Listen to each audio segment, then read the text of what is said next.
Hi, hello everyone and welcome to the Aeroplane YouTube channel. So Yercaud first time பார்த்தீங்கன்னா Aeroplane கொண்டு வச்சிருக்காங்க. So Yercaud Aeropark.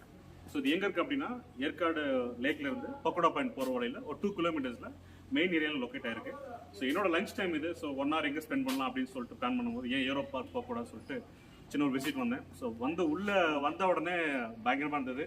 அது என்ன concept அப்படின்னா aeroplane வந்து பார்த்தீங்கன்னா பிளெயின் க்ளோஸ் அப் பார்க்காதவங்க உள்ள போய் எப்படி இருக்குன்னு அனுபவிக்காதவங்களுக்கு இது ஒரு பெரிய கிஃப்ட்னு சொல்லலாம். நிறைய பேர் ட்ரெயினில் ட்ராவல் பண்ணியிருக்க மாட்டீங்க. ஸோ அதுக்கு ஒரு பெரிய கிஃப்ட் ஏர்காட் ஏரோபார்க். ஸோ ஏர்காட் வந்தீங்கன்னா கண்டிப்பாக விசிட் பண்ணுங்க. இதில் என்ன நிறைய ப்ளஸஸ் என்னன்னு பார்த்தீங்கன்னா உள்ள வந்தால் தான் தெரியுது பிளெயின் உண்மையிலேயே எவ்வளோ பெருசு இருக்குமா அப்படின்னு சொல்லிட்டு கண்டிப்பாக நீங்கள் சொல்கிற அளவுக்கு பிளெயின் பிரம்மாண்டமாக இருக்கு. பிளெயின் பார்க்கறதுக்கு ரொம்ப அருமையாக இருக்குது. ஸோ உள்ளே போய் அந்த ஜன்னல் சீட்டுன்னு சொல்லுவோம்ல, ஸோ அது பார்க்கறதுக்கும் சரி, அதோட இன்ஜின் சைஸை பார்க்கும்போது பிரம்மாண்டமாக இருக்குது சைஸ். ஆக்சுவலாக நான் இவ்வளோ பெரிய சைஸ் பார்க்கறது